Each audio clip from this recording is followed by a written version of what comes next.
I want the shiny charm, and I'm guessing you do too. But we all have that one task that just seems like it's gonna take forever, winning 1,000 battles. If you have the same problem as me, then this video is for you, as I will be showing you not only what Pokemon to use for this task and how to make it a killing machine, but also what the fastest method for winning battles is. To start off, the Pokemon you'll want to use for this task is Dragonite. Why Dragonite, you might ask? Well, this Pokemon learns extreme speed. It's one of the fastest moves you can cast in battle, and when you're repeating it hundreds of times, those quick animations add up and save a lot of time. Now you might wonder why Dragonite specifically, because Lucario and Zygarde can learn extreme speed as well. The reason is simple. Dragonite has the highest base attack stat out of the three, making it the best choice for one-shotting. If you don't have one yet, come to this cafe and climb this obstacle course. Once on the rooftops, go straight and then make a right. Go across this bridge, and you'll find our Dratini. What we'll want to do is respawn this Dratini over and over until we get an alpha one, which won't take long at all.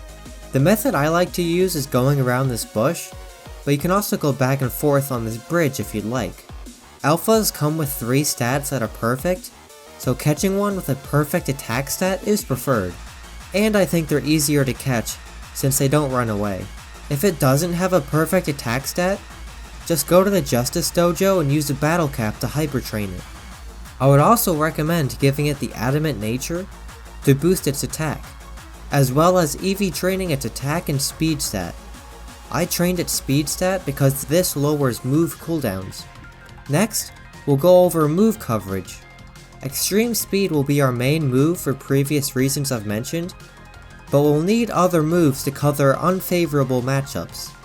Extreme Speed is a normal type attack, so there are 3 types that resist it: Rock, Steel, and Ghost. For the Rock and Steel type, we'll use Earthquake, and for Ghost types, just Dragon Rush will work fine. It has the stab bonus, and Ghost types typically aren't very tanky anyways. For our final move, I went with Fire Punch, just for coverage against Pokemon like Skarmory or Scizor. The item we'll want to use is the normal gem, as this will make our extreme speed 50% stronger. And now that our Dragonite is finally ready for battle, I'll go over the 2 strategies you can use to grind out a lot of battles. The first strat will be a little slower than the second, however it's a lot easier just because the game just feeds you trainers to defeat. Of course I'm talking about the battle restaurants. This is where you can take on a challenge and trainers will just come one after the other, so simply just use a move and knock out their Pokemon without ever going anywhere. Now the second strategy is simply just battling in the infinite ZA Royale.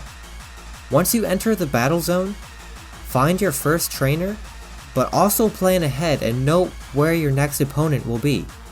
During the battle, don't just stand still, use that time to move closer to your next target so you can chain fights more efficiently. And after defeating all the trainers in your current area, teleport to another battle zone and repeat the process. On my first run using this method, I ended up winning 45 battles by the end of the night, which isn't too bad for a first try. With this strategy, we're aiming for efficient battles, not just a new high score of how many battles we can finish in a night, just how fast we can finish them in real time. It'll still take a while, but at least you're progressing in the infinite ZA Royale while doing it. If you're looking to get a new record on trainers defeated in one night, well then this is a different case. First off, you never want to do a sneak attack just because time is frozen during battle, so being seen first and getting immediately into battle is actually better than using a sneak attack. Same as before, you want to do most of your traveling during battle, so try to kite your opponents towards your next target. You also don't want to teleport to different battle zones, as that's too much time wasted. So instead, try to stick to one wild zone and come up with a route to defeat trainers on that you can repeat a few times. I go to this battle zone near Wild Zone 8 whenever it's up, But instead of showing you the whole route, for those that are interested, I'll put a link in the description for a video on my run that got over 80 wins. Just because putting the whole thing here in this video would make this video kinda long. Well, that's gonna be it for this video. Hopefully this helps, and I'll see you in the next one.